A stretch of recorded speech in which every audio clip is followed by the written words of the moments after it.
बिहार में एनडीए की सरकार बने कुछ चंद हफ्तों का ही वक्त गुजरा है, लेकिन मुख्यमंत्री नीतीश कुमार विवादों के घेरे में दिखाई दे रहे हैं। नीतीश कुमार ने जिस तरीके से पिछले दिनों मुख्यमंत्री ऑडिटोरियम में जो कार्यक्रम आयोजित किया सरकार की तरफ से, उसमें आयुष विभाग की एक डॉक्टर नुसरत परवीन का हिजाब खींच लिया, जिसके बाद लगातार विवाद बढ़ता गया। विपक्षी दल नीतीश कुमार से इस्तीफे तक की मांग करते हुए नजर आए, तो वहीं कई मुस्लिम धार्मिक संगठनों ने नीतीश कुमार के खिलाफ हल्ला बोल कर दिया। अब नीतीश कुमार अचानक आनन फानन में दिल्ली दौड़े आए हैं। इसके दो प्रमुख कारण देखने को मिल रहे हैं। पहला कारण यह है कि हिजाब विवाद को लेकर नीतीश कुमार लगातार विपक्ष के निशाने पर है। सामाजिक माहौल भी गरमाया हुआ है। दूसरी ओर देखें तो जीतन राम मांझी ने ये ऐलान करते हुए कहा है कि सिर्फ एक केंद्रीय मंत्री और एक बिहार सरकार के कैबिनेट मंत्री के पद से काम नहीं चलेगा। यदि बड़ी जिम्मेदारी पार्टी के पदाधिकारियों को चाहिए तो सड़क पर भी उतरना पड़ा तो सड़क पर उतरेंगे, क्योंकि मंत्री पद हमारे लिए मायने नहीं रखता है। ऐसे में नीतीश कुमार आगे आने वाले वक्त में क्या कुछ रणनीति बनाएंगे? क्या भारतीय जनता पार्टी बड़ा राजनीतिक दल होने के नाते बिहार में नीतीश कुमार से अब इस्तीफे की मांग करेगी? क्योंकि ये पहला वाकया नहीं है जब नीतीश कुमार इस तरीके से विवादों में घिरे हो। दिल्ली आए हैं नीतीश कुमार। बताया जा रहा है कि कई महत्वपूर्ण मुद्दों पर चर्चा होगी, और इस महत्वपूर्ण मुद्दे पर चर्चा में क्या ये तथ्य भी शामिल है कि अब नीतीश कुमार को बिहार की राजनीति से दूर हट जाना चाहिए, मुख्यमंत्री की जिम्मेदारी किसी अन्य व्यक्ति को सौंप देनी चाहिए। इस पूरे मुद्दे पर चर्चा करने के लिए इस खास कार्यक्रम में मेरे साथ मेरे वरिष्ठ सहयोगी अमन जी मौजूद हैं। अमन सर, आपका स्वागत है इस खास कार्यक्रम में। और नीतीश कुमार का दिल्ली दौरा है, सियासी सरगर्मी बिहार में है, इस्तीफे की मांग विपक्ष कर रहा है।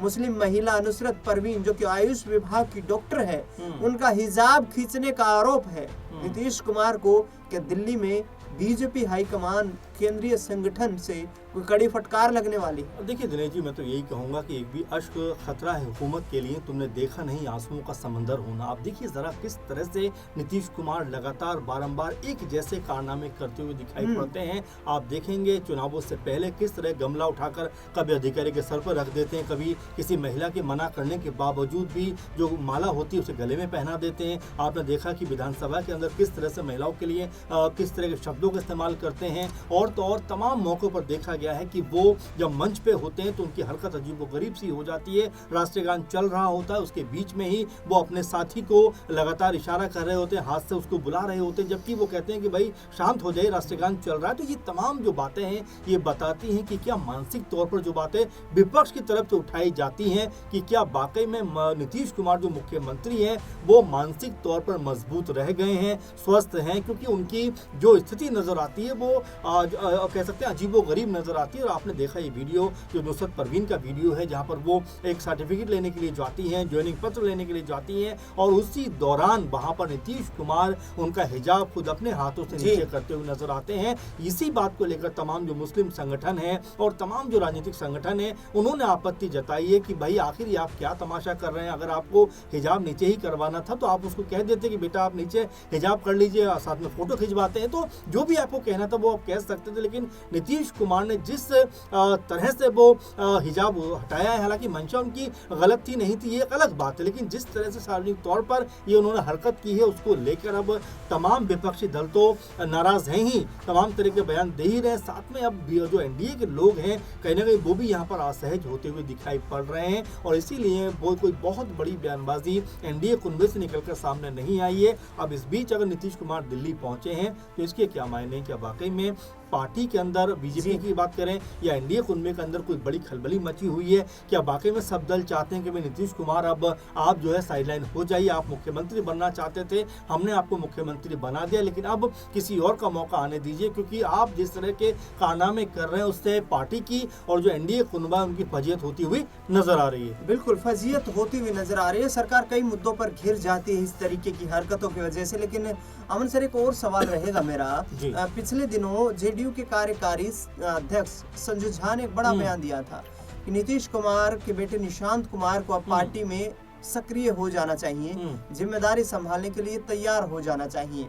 ऐसे में संजय झा जो बात कहते हुए नजर आ रहे हैं कि निकट भविष्य में वही होता बिहार में दिखाई दे सकता है, क्योंकि लगातार राजनीतिक दल जो विपक्ष की भूमिका निभा रहे हैं वो नीतीश कुमार को चौतरफा घेर रहे हैं और ऐसे में निशांत कुमार को क्या सीएम पद पर बैठाकर नीतीश कुमार का जो धूमिल होता हुआ चेहरा है राजनीतिक तौर पर उसको ढकने का प्रयास जेडीयू कर सकती है। देखिए दिनेश जी, बिल्कुल इस बात में कोई दो राय नहीं है, कोई इसमें मुझे लगता है कि कोई कुछ बोलेगा भी नहीं, क्योंकि निशांत को लेकर काफी लंबे वक्त से बात चर्चाओं में है कि उनको राजनीति में एक्टिव होना चाहिए। कई लोगों ने तो यहाँ तक कहा कि नीतीश कुमार अपने नाम पर चुनाव तो लड़ रहे हैं, लेकिन जब मुख्यमंत्री बनने की बारी आएगी तो अपने बेटे को आगे करते हुए नजर आएंगे। लेकिन अभी तक हमने देखा कि निशांत भले ही पॉलिटिकल तौर पर एक्टिव नहीं है और भले ही वो पूरी तरह से राजनीति में नहीं शामिल होना चाहते, लेकिन जो बयानबाजी निकलकर सामने आती है संजय झा जैसे नेताओं की तरफ से, इससे पहले और भी कई दिग्गज नेता जेडीयू के ये कह चुके हैं कि भाई अब निशांत को आगे बढ़कर जिम्मेदारी अपने कांधों पर लेनी चाहिए। तो क्या अब केंद्र से कोई बड़ा फैसला हो सकता है? क्या दिल्ली की बैठक के बाद कोई बड़ा नाम निकलकर सामने आ सकता है? और क्या नीतीश कुमार यहाँ पर ये सहमति बना सकते हैं कि चलिए अगर मुझे आप हटाते हैं तो हटाइए, लेकिन मेरे बेटे को मुख्यमंत्री नहीं? यहाँ पर ये भी तो चैलेंजिंग रहेगा ना कि नीतीश कुमार क्या सहमत होंगे इस बात को लेकर के कि यदि निशांत नहीं बने तो कोई और थर्ड पार्टी। देखिए पहली बात तो ये है कि निशांत भले ही राजनीतिक तौर पर भी एक्टिव नहीं है तो ये भी समझा जाता है कि क्या वो मुख्यमंत्री बनने को राजी होंगे। देखिए राजनीति में कुछ भी तयशुदा नहीं होता। कुछ दिनों पहले की बात है, उपेंद्र कुशवाहा के बेटे जो जीन्स और टी शर्ट में पहुंचते हैं शपथ ग्रहण समारोह में, चुनाव भी नहीं लड़ा होता है, उनको मंत्री पद दे दिया जाता है। तो राजनीति बड़ी कह सकते हैं कि उसमें आप बहुत ज्यादा ये नहीं कह सकते कि यही होने वाला है, कभी भी कहीं भी कुछ भी हो सकता है। तो मुझे ऐसा लगता है कि हो सकता है कि अगर सब लोग माने तो निशांत के नाम पर मोहर लग सकती है। नहीं, निशांत कुमार के नाम पर फिर मोहर लगेगी तो उसमें सहयोगी दलों का भी समर्थन चाहिए ना। सहयोगी दलों में भारतीय जनता पार्टी बड़ा राजनीतिक दल है। यदि दलित वोट बैंक के आधार पर देखा जाए तो चिराग पासवान ताल ठोक रहे हैं।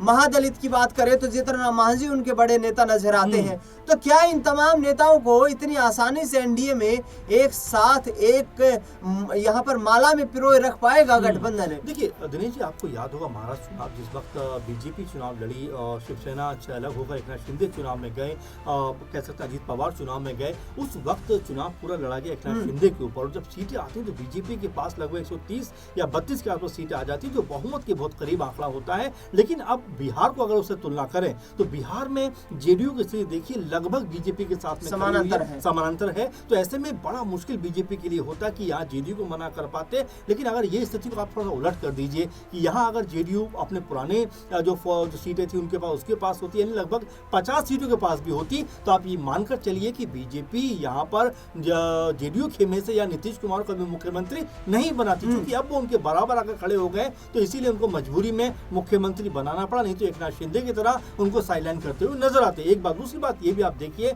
कि फिलहाल जेडीयू के पास में सत्ता की चाबी दोनों तरफ है। अब अगर आप केंद्र में देखेंगे तो वहां पर 12 सांसद उनके हैं और वहीं अगर आप बिहार में देखेंगे तो 84 के आसपास विधायक उनके पास हैं। ऐसे में बीजेपी ना चाहते हुए भी नीतीश कुमार की बातों को मानने के लिए इस समय बाध्य दिखाई पड़ती है। बिल्कुल बाध्यता, राजनीतिक बाध्यता नजर आती है, जिसके चलते नीतीश कुमार लगातार अपने सियासी समीकरण साधने में कामयाब होते हुए नजर आते हैं। फिलहाल नीतीश कुमार दिल्ली में मौजूद है। देखना दिलचस्प होगा कि आने वाले वक्त में किस तरीके से बिहार के परिप्रेक्ष्य में बड़े राजनीतिक फैसले एनडीए गठबंधन लेता हुआ नजर आता है। इस खास रिपोर्ट में इतना ही।